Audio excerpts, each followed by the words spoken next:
well executed. Like I'm telling you all, I learn from all of you how to execute, your ideas with such lucidity and such passion for words. So really, thank you so very much for that poem. Oh, thank you so much. That's so kind.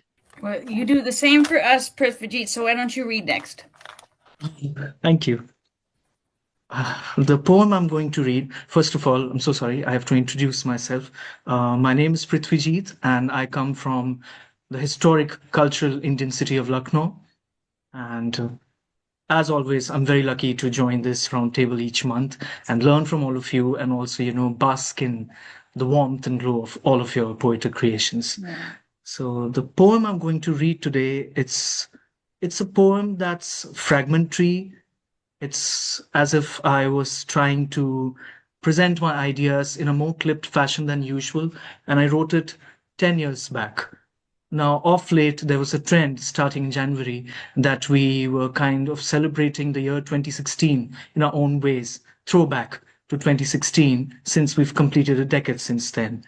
And but but we being poets, we cannot turn a blind eye to what is happening all around.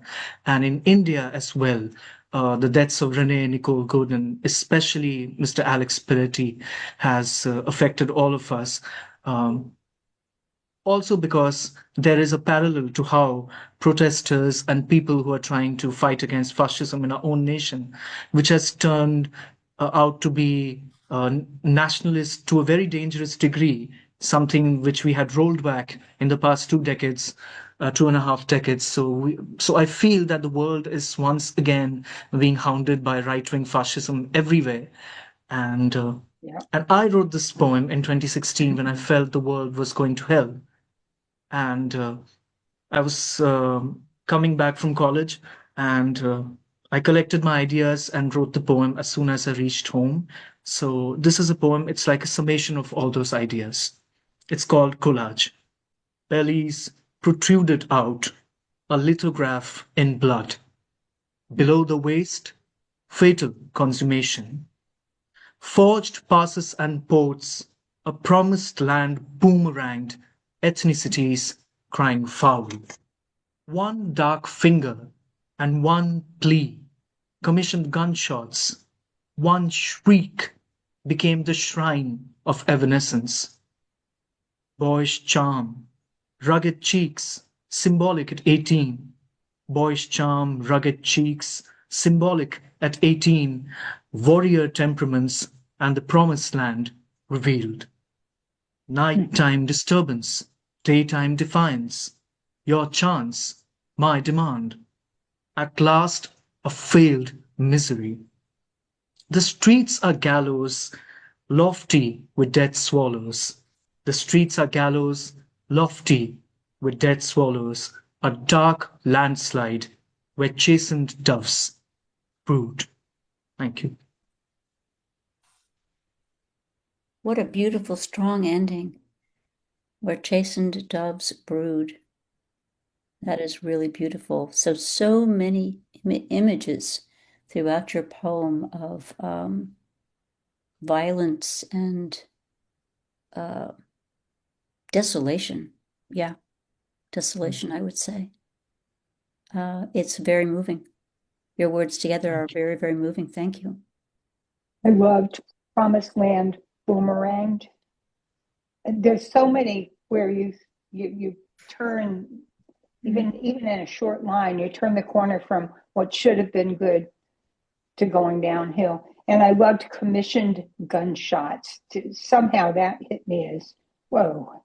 And your charge, my demand. I mean, it's really a very, very beautiful, very powerful. It sort of hits you like bullets, this poem, the way you formatted it. It's like little pieces of shrapnel that keep coming at you. It's really good. Thank you. That was my intention when I wrote it. Yeah. It was because Exactly. until and unless you actually imagine violence up close and personal, you can only imagine it from a long distance.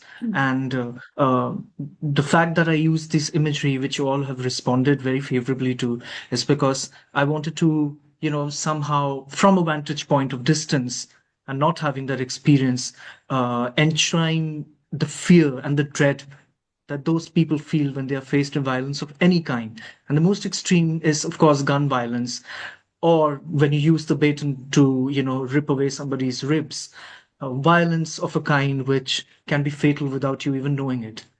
And which Yeah. is exactly what is happening even 10 years, 20 years down the line, and which is what happened to so many protesters in Minneapolis and elsewhere. It's happening to people in Delhi who are protesting against governmental inequities. It's happening Yeah. in states which are asking for statehood back home, for women's rights.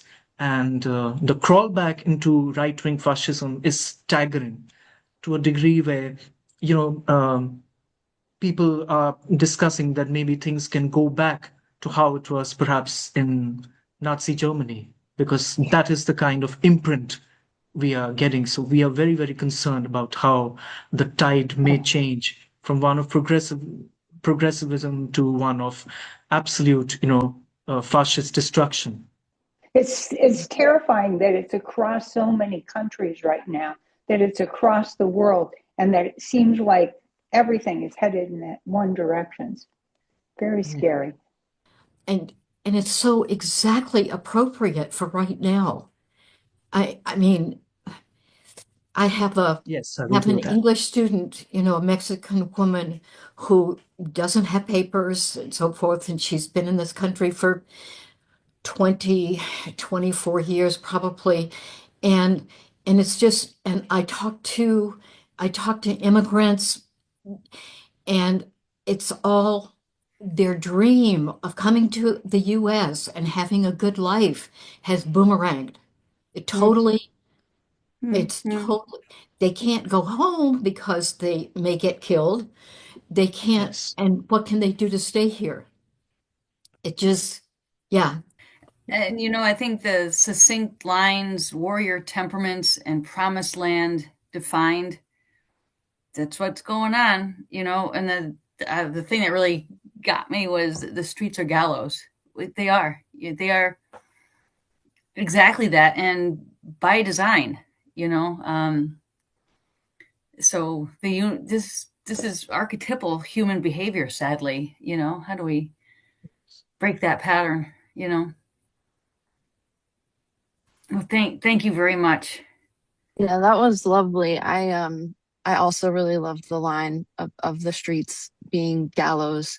And there was like a few lines in the poem that you repeated, which I thought were just I don't have a paper and pen to write down my thoughts right now, but I just thought they were so appropriate to repeat because like somebody mentioned earlier, a lot of the wording it is almost like bullets being shot at the reader. And obviously like real bullets are being shot at real people on the like in these streets. And I just love that, like you were talking about how you're seeing it from a perspective of being so far away from the violence that's specifically happening in like Minneapolis and stuff. But your poem, it doesn't feel far away. It feels so close. Like you feel like you're right in it. And you do bring a sense of almost like claustrophobia around the violence happening, where it's like kind of like closing in on you, and but you do it in such a delicate way. So it honestly, that was a lovely poem. And if you're sending it out to people, I would love to also receive it.